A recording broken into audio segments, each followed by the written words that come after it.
Hoe gaan dit met jou siel?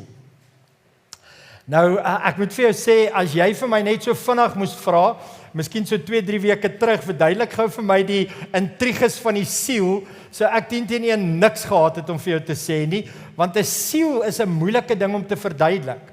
Dis 'n moeilike ding om te beskryf. Wat is 'n siel? Waar begin hy? Waar eindig hy? Jy weet, wat is die omvang van die siel?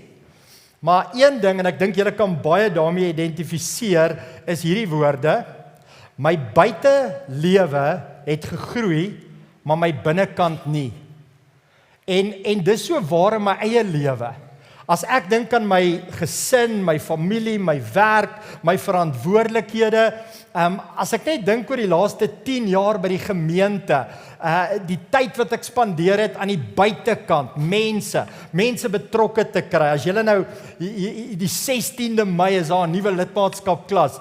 Ek kan nie eers onthou hoeveel nuwe lidmaatskapklasse, mense wat bygekom het, nuwe families wat ons verwelkom het. Aan die buitekant was daar groei gewees. Nou julle kan sien aan die buitekant was daar verseker lekker groei gewees hier by my ook, maar ek het meeste van my tyd en my energie gespandeer aan dit wat aan die buitekant plaasvind, nê.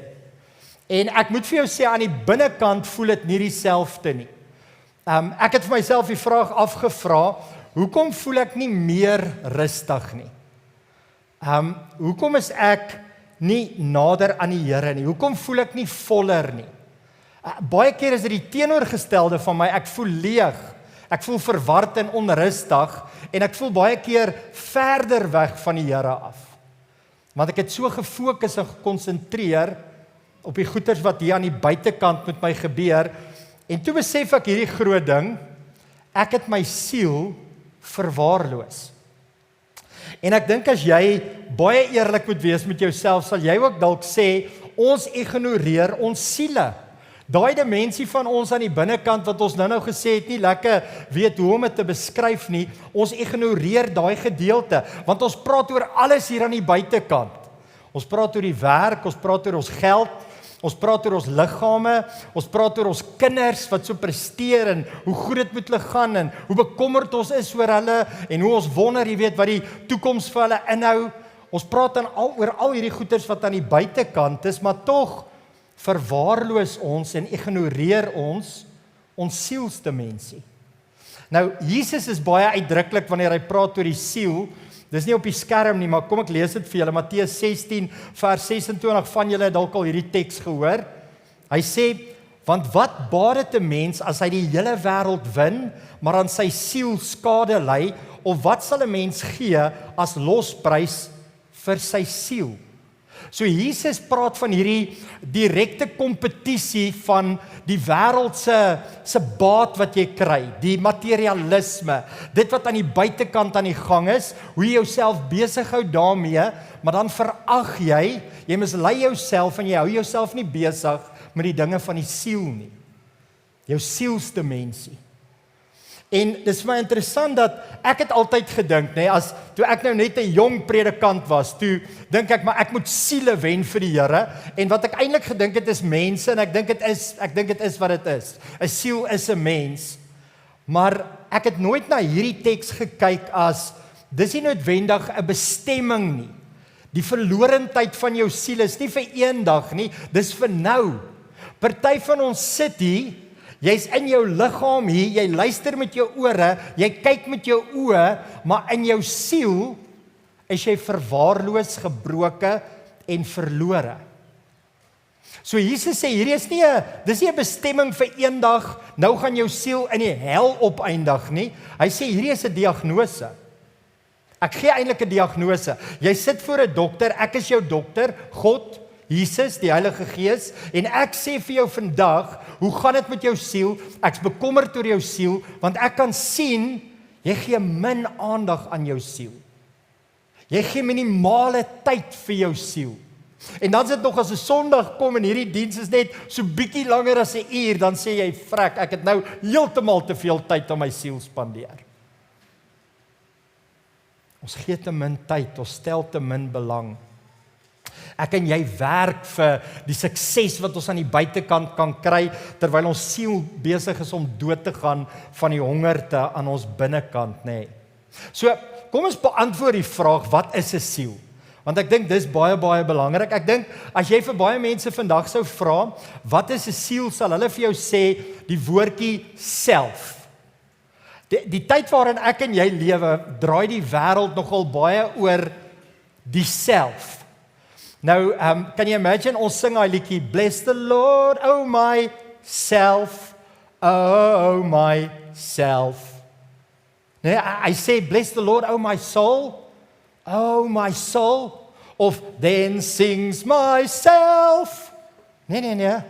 Then sings my soul. Daar's 'n baie dieper komponent van jou wat connect met God en jy het daai koneksie nodig, ek het daai koneksie nodig om werklik waar te kan aangaan. Maar kom ons gaan beantwoord hierdie vraag. Wat is 'n siel? Nou, ek wil jou terugvat in die Bybel na Genesis 2 vers 7 toe. En ek lees daar vir jou, hoor wat doen God, en ons ken hierdie gedeeltes baie goed. Hy sê, en die Here God het die mens geformeer uit die stof van die aarde en in sy neus die asem van die lewe geblaas. So het dan die mens 'n lewende siel geword. Maar toe die Here net nog daai stof gevat het, of daai modder, of hoe hy daai dele bymekaar gebring het, was dit nog 'n lewelose liggaam gewees. Die oomblik toe hy sy asem binne in ons neusgate inblaas, toe word ons 'n lewende siel. Jy het nie net 'n siel nie, jy is 'n siel. Dis interessant, in die ou tyd sou hulle gevra het, hoeveel siele is aan boord op hierdie skip? Of hulle sou gesê het, hoeveel siele is op hierdie vliegtuig? Hoeveel siele sit in hierdie saal? Vandag, wat ons vandag sê is, hoeveel wit mense, hoeveel swart mense, hoeveel Afrikaners, hoeveel Khoisas, hoeveel mense. Jy weet, is maar net 'n mens. Nee, dis 'n siel. Dis 'n siel waarna jy kyk. Dis 'n siele waarna ek kyk. Ons is siele. Jy het nie net 'n siel nie, jy is 'n siel. Dis wat jy is. Kom ons gaan beantwoord hierdie vraag. Kom ons pak 'n bietjie verder uit. Wat is 'n siel? 1 Tessalonisense 5 vers 23. Hy sê, en mag hy, die God van die vrede, julle volkome heilig maak en mag julle gees en siel en liggaam geheel en al onberispelik bewaar word by die wederkoms van ons Here Jesus Christus. Ek en jy bestaan uit verskillende dimensies. En hierdie verskillende dimensies is nie, dit sit daar en dit sit daar en dit sit hier nie, dis 'n geheel. Dis 'n eenheid. En dit is wat jou siel opmaak. Dis wie jy is. Die siel is kompleks en uit verskillende dele. So om net 'n mens te, ek wil amper sê te minder te maak, om deur hulle net te praat asof hulle nie bestaan nie, nê. Die klere wat hulle dra, hulle haarstyl. Party van ons het net 'n oulike haarstyl, nê, wat eintlik glad nie aandag nodig het nie. Oor hulle figure, oor die motors waarin hulle klim, of die huise waarin hulle bly, of die werke waarby hulle inklok elke liewe oggend en elke liewe middag uitklok. As die mens is baie meer as net dit. Daar's 'n ingewikkeldheid aan jou. Dis soos in die mediese wetenskap. As jy jy dink jy het 'n vel en jy het 'n geraamte en daar's bene en senings en daar's are en bloed en allerlei organe en brein en wat ook al, maar as jy net so bietjie van die dokters wat hier sit, of die spesialiste, of die ouens wat so bietjie in die mediese wêreld beweeg, jy moet net so bietjie onder die vel ingaan om te besef, wow, hands off, hierdie is baie ingewikkeld.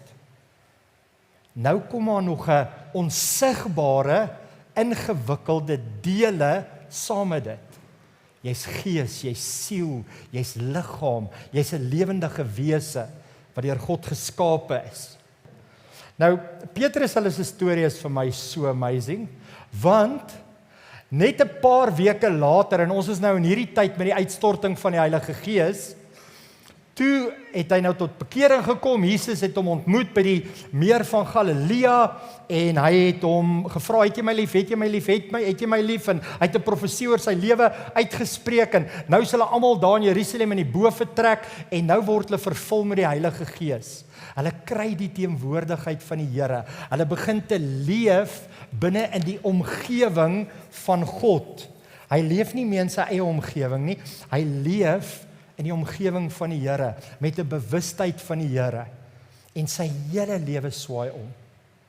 Toe hy's een van die eerste disippels wat tereggestel is, wat 'n martelaarsdood gesterf het, so van hierdie bang, ellendige, useless mens, en niemand van ons is useless nie, maar hy sou homself beskou het as iemand wat ek's niks werd nie, nou hierdie man, ek meen, daar's 'n kerk, jy kan gaan na Rome toe, gaan sien daar, wat het hulle gedoen, en verering en dit, en 'n mens moet nou nie vereer word nie, maar die voorbeeld wat hy nou gestel het, ek dink baie keer aan 'n battery, aan 'n foon, dat ek nie eens my foon nie, maar kom ons sê, hierdie is my foon, hè.